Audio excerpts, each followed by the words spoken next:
6절 7절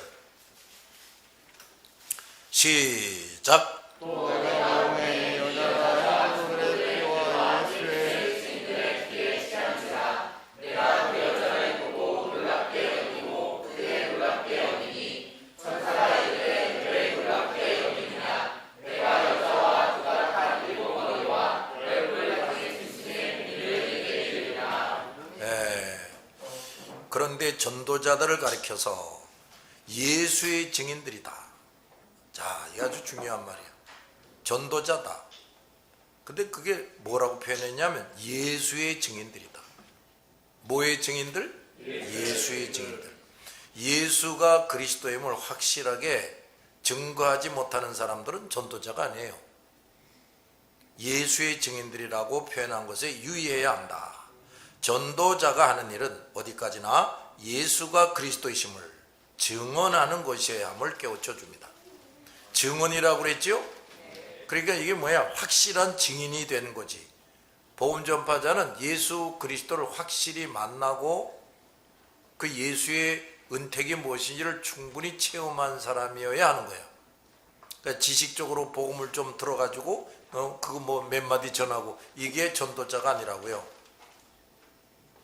예수가 그리스도임을 증언하는 것이어야 함을 깨우쳐 준다. 아무리 많은 말로 그럴듯하게 전도했다 하더라도 예수가 우리의 대속주이심과 그를 믿어야 죄사함 받고 영생을 얻는다는 말이 초점이 되지 못했다면 그 전도는 결코 잘한 것이 될 수 없다.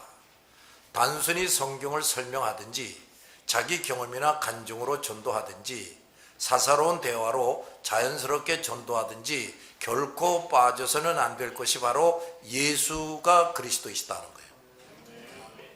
또 전도자는 예수가 그리스도임을 증언하는 증인이어야지 예수를 자기 남대로 각색을 하고 변주해서 그리스도 예수가 아닌 또 다른 예수를 전해줘서도 안 된단 말이에요. 응? 그 우상 종교들이 말하는 뭐 신, 교주, 그 뭐야?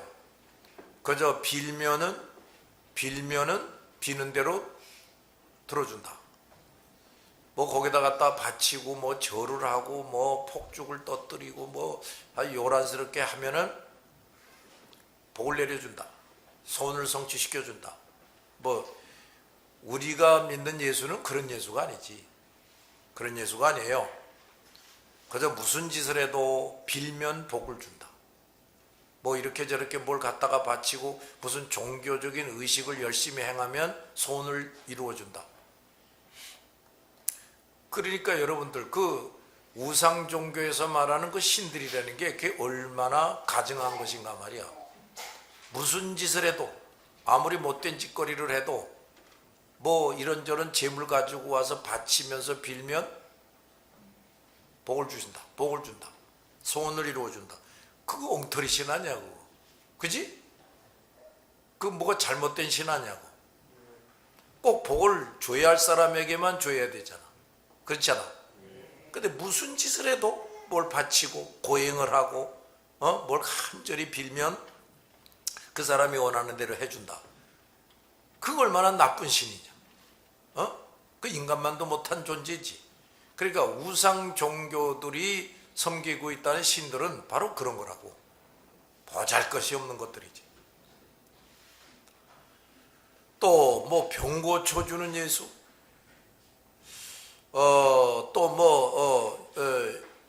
소원을 이루어주는 예수, 나에게 부족한 지식을 채워주는 학자 예수, 건강하게 해주는 의사 예수, 외로움을 달래주는 코미디언 예수, 그건 예수가 아니란 말이다. 우리의 구원자 예수지요. 뭘 어떻게 구원했느냐? 이제 그 내용을 소개하는 거죠. 그걸 믿는 거예요.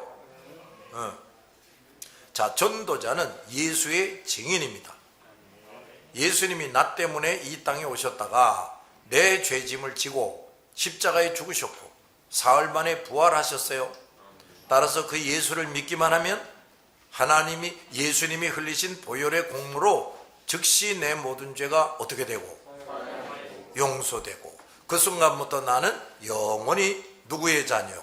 하나님의 자녀, 어느 백성? 천국 백성이 되는 것이다. 이걸 그대로 먼저 자신이 믿고 증언해 주는 거지. 이 증언이 앞서거나 핵심이 되지 않고 다른 것들이 앞서거나 핵심이 되는 전도를 할 때 그리스도 예수가 전해지는 것이 아니란 말이에요. 그래서 병을 고쳐주었으나 그 다음에는 그 예수는 상관없이 살아도 되는 의사 예수를 심어지고, 돈 가지게 해줘서 남부럽지 않게 살게 해주는 은행 예수, 공부 잘하게 해줘서 인류 대학에 가게 하는 성적 예수, 탁월한 학원 선생 예수, 또 운수 대통하여 출세기를 열어주는 점쟁이 예수, 심심하고 속상한 마음이나 스트레스를 해소시켜주는 코미디언 예수, 배우 예수, 이런 예수를 전하는 사람들이 많아. 그런데 이런 걸 전하면 사람들이 우르르 하고 몰려들어요. 그들이 아무리 몰려봤자 예수 그리스도를 믿을 수가 없는 거지. 가짜 예수만 따르다가 결국은 어디 갑니까? 지옥 가는 거예요. 예수님이 그리스도의 심을 가르쳐주기 위해서 많은 것이 성경책으로 기록되어 있어요. 이것만 가르치려 해도 죽도록 가르쳐도 겨우 일부분 가르치다가 죽을 것인데, 이 성경 말씀, 즉 하나님이 친히 이렇게 전도해라, 이것으로 전도해라 하고 가르쳐 주신 것은 뒤로 제쳐놓고 사람들의 호기심과 욕구를 자극하고 충족시키는 간증조의 설교, 간증도 제대로만 하면 되는데 다 엉터리 간증이지. 또 간증조의 설교를, 이런 전도를 주로 하므로 그 교회를 드나드는 사람들 중에 상당수가 예수 그리스도를 믿고 그 뜻을 이루는 것과는 거리가 먼 신앙생활을 하고 있단 말이에요. 심지어 성경에 기록된 말씀을 알고 있기는 한데 그것마저도 일부분 알고 있는 것마저도 이러한 인위적인 신앙생활의 도구로만 활용하고 있을 뿐이다. 그 몇 마디 말씀 그거밖에 잘 모르고 있는데 그것이 지니는 심오한 진리와 깨우침은 도무지 모르고 있어요. 이런 목사들이 또 얼마나 많은지 몰라. 설교는 쉽게 하는 것 같은데 그 목사 자신의 심령도 점점 메말라가고 죽어져가고 있다. 자, 많은 교육자들이 이렇게 가르칩니다. 구하라 주실 것이요, 찾으라 찾을 것이라, 문을 두드리라 그러면 열릴 것이라 하지 않았습니까? 그러니 무엇이든지 필요한 것이 있으면 구하십시오. 잘 안 되면 처리하러 기도하십시오. 그래도 안 되면 금식 기도하십시오. 그러면 들어주십니다. 할렐루야. 그러나 내 죄를 철저히 깨닫고 회개해야 합니다. 지금 내가 그릇된 계획, 그릇된 욕심을 품고 있고 하나님 보시기에 합당치 못한 길로 가고 있는 것을 속히 회개하고 개선해야 합니다. 그 그릇된 길에서 당장 떠나십시오. 그리고 부르짖으십시오. 그러면 응답해 주십니다. 이렇게 설교를 해야죠. 교역자가 말씀으로 부지런히 가르치지 않으면 치우친 교인, 세속적인 교인을 만들 수밖에 없어요. 또 교인들이 현세적인 욕구를 충족시켜달라고 교역자를 충동하면 교역자가 예수의 증인이 아니라 사람의 증인, 나아가서는 악령의 증인 노릇을 합니다. 이게 무슨 소리냐면, 앞에서 말한 대로 여러분 죄를 깨닫고 회개해야 됩니다. 잘못된 계획을 다 버리시오. 그 그릇된 길에서 떠나세요. 그러면 내가 늘 강조하듯이 자기를 부인하고 자기 십자가 지고 주님을 따라야 됩니다. 이 세상을 거슬러 가야 됩니다. 이제 이렇게 설교하면은 대부분의 사람들이 알아듣지도 못하지만 싫어해요. 저 설교는 내가 원하는 거하고는 거리가 뭐네, 이렇게 되는 거지. 그럼 그들이 원하는 건 뭐야? 당신에게 하나님이 어쨌든 이렇게 저렇게 복을 줄 겁니다. 소원을 이루어 줄 겁니다. 근심 걱정하지 마세요. 성경에도 근심 걱정하지 말라고 그랬지 않습니까? 당신 지금 무슨 짓을 하고 왔든지 상관없어요. 오늘 여기에 참석했으니 하나님이 복을 주실 겁니다. 이러고 있단 말이에요. 그러니까 이 사람들이, 그런 설교를 듣는 사람들은 하나님도 그런 하나님이구나, 신앙생활이 그런 거로구나, 그냥 한쪽으로 치우쳐버린다 이거야. 정확한 신앙생활을 알지 못하는 거야. 하나님을 정확하게 알고 섬길 수가 없는 거야. 이제 그러다가 죽으면 어디 갑니까? 지옥 가는 거예요. 지옥에 가요. 그러니까 뭐 이 교육자들이 그걸 알아요. 야, 이거 어쨌든 사람을 끌어모아야 돼. 어쨌든 예배당도 크게 짓고 그래야 돼. 그렇게 하려면 저 김 목사처럼 설교하면 안 돼. 사람들이 듣고 싶어하는 설교를 해야 돼. 이렇게 되는 거예요. 자, 그 다음 75강으로 갑니다. 일곱 대접의 재앙 11번째. 일곱째 대접의 재앙 5번째로 가서 지금 큰 음료의 정체를 계속 살펴보고 있어요. 자, 근데 여기 이제 오늘 뭐가 나오느냐? 큰 음료가 탄 7머리와 10뿔을 가진 짐승. 이 큰 음료가 무슨 짐승을 탔다는 거야. 근데 그 짐승이 7머리와 10뿔을 가지고 있다는 거예요. 자, 17장 6절에서 8절을 읽읍시다. 천천히 시작.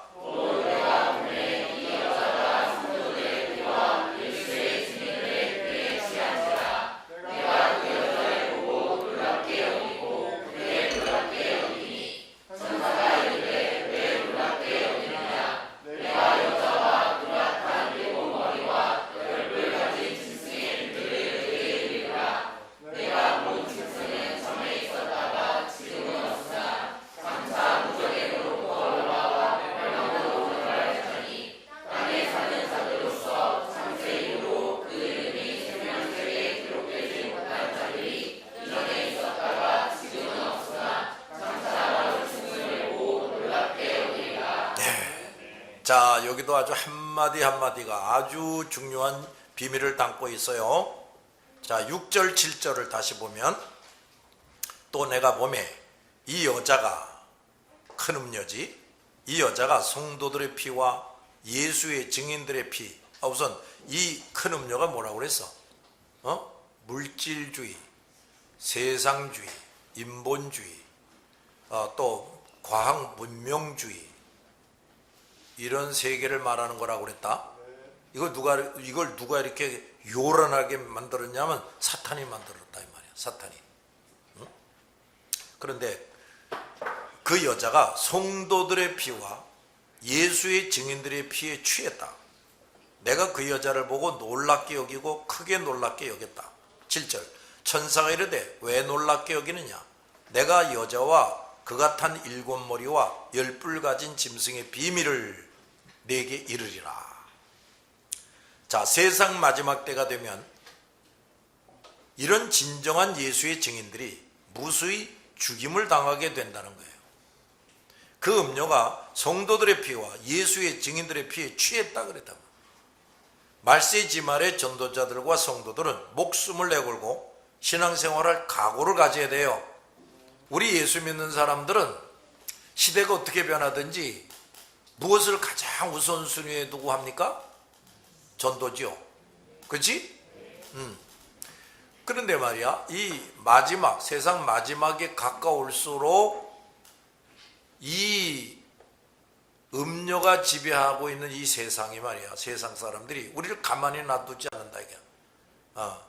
반드시 점점 극심하게 핍박을 하게 될 것이다. 그래서 많은 진정한 성도들과 전도자들이 순교를 하게 될 것이다 이런 얘기예요. 그래서 우리는 그야말로 세상 마지막 때가 가까울수록 죽으면 죽으리라, 이런 신앙을 가져야지. 이거 안 가지면요 신앙생활답게 할 수가 없어요.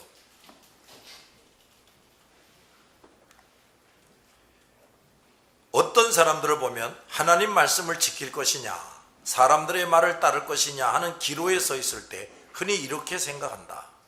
내가 이번만 사람들 말을 따르고 그 다음에는 하나님 말씀 따라야지. 우선 내가 잘 돼야 앞으로 신앙생활도 잘하고 헌금도 많이 낼 것 아니겠는가 하고 생각하면서 세상과 타협을 해버려요. 그러나 이것은 결코 하나님을 전적으로 의지하는 것이 아니란 말이지요. 그리고 주님을 위해서라면 내 목숨까지도 아낌없이 내놓겠다 하는 신앙이 아니란 말이에요. 이런 생활과 이런 믿음을 그대로 가지고 나가는 성도는 장차 이 17장의 때가 되면 예수를 다 배반하게 될 것이다, 이런 얘기예요. 이거 우리 아주 심각하게 들어야 돼요. 그러나 끝까지 신앙 정절을 지키다가 영광스러운 순교를 당할 자들도 많다는 겁니다. 그들의 피에 취했다 그랬어요. 그만큼 순교당할 자들도 많다는 거지요.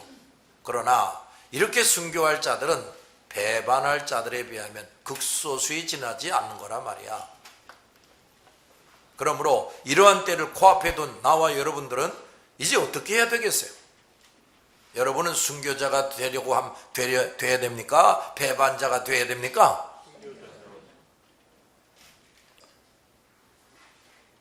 이 때에는 과거와 같이 적당히 신앙생활하고 적당히 세상과 타협하던 신앙과 자세로는 결코 신앙을 지켜낼 수 없다. 그야말로 죽으면 죽으리라 하고 목숨을 내걸고 예수만 믿고 성경 말씀대로 철저히 지키고 가르치는 자가 되어야 한다. 아멘. 지키는 것도 목숨을 걸어야 지켜. 가르치는 것도 목숨을 걸어야 제대로 가르칩니다. 사람들 눈치 보면 그거 제대로 가르칠 수가 없어요. 그야말로 죽으면 죽으리라 하고 목숨을 내걸고 예수만 믿고 성경 말씀대로 철저히 지키고 가르치는 자가 되어야 한다. 사탄의 유혹과 공격이 크면 클수록 그것을 상대하기 위해 더 많은 것을 뭐하며? 희생하며 싸우지 않으면 안 되는 것이다. 그러므로 이 때가 되기 전에 참고 인내하며 말씀과 기도로서 철저히 훈련하고 무장하지 않는 자는 결코 승리할 수가 없다. 그러므로 여러분, 이제는 참으로 자다가 깰 때입니다. 결코 과거처럼 영적으로 잠자는 신자, 앞날에 대한 영적인 대비 없이 세상의 안락을 위해 모든 시간과 정력을 다 써버리는 자가 돼서는 안 된다. 교회 지도자들은 특히나 이것을 자각하고 어린아이로부터 노년에 이르기까지 더 열심히 모이고 더 열심히 훈련하고 무장하게 해야 한다. 교회 지도자들마저 세상잠에 빠져 있으면 큰일 난다. 자, 사랑하는 여러분, 이런 때, 그러니까 여기 지금 계시록에서 설명한 이런 때에 배신자가 아니라 순교자가 되겠다면 과연 그 어떤 유혹이나 핍박도 능히 이길 수 있는 사람이 되기 위해 지금부터 어떻게 해야 되겠어요? 전력 투구해야 된다니까요. 세상사의 대부분의 시간과 노력을 쏟지 말고 말씀을 하나라도 더 보고 배우기 바랍니다. 한순간이나마 더 많이 기도하고 더 자주 기도하기 바랍니다. 그리고 지금부터 어려운 일, 힘든 일, 남이 하기 싫어하는 일들을 맡아서 참고 참으면서 해나가는 훈련을 열심히 쌓아야 돼요. 이렇게 하지 않는 사람은 결코 그 고난과 시련을 견디지 못하고 쓰러지게 되는 거예요.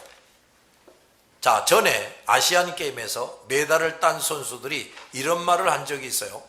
그들이 메달을 따게 된 것은 하루도 마음 편하게 지내는 날이 없이 늘 시합을 연상하면서 상대 선수에 대해서 세심히 연구하고 그를 이기기 위한 훈련을 쌓는데 날마다 비지땀을 흘리면서 이를 악물고 연습했다는 거예요.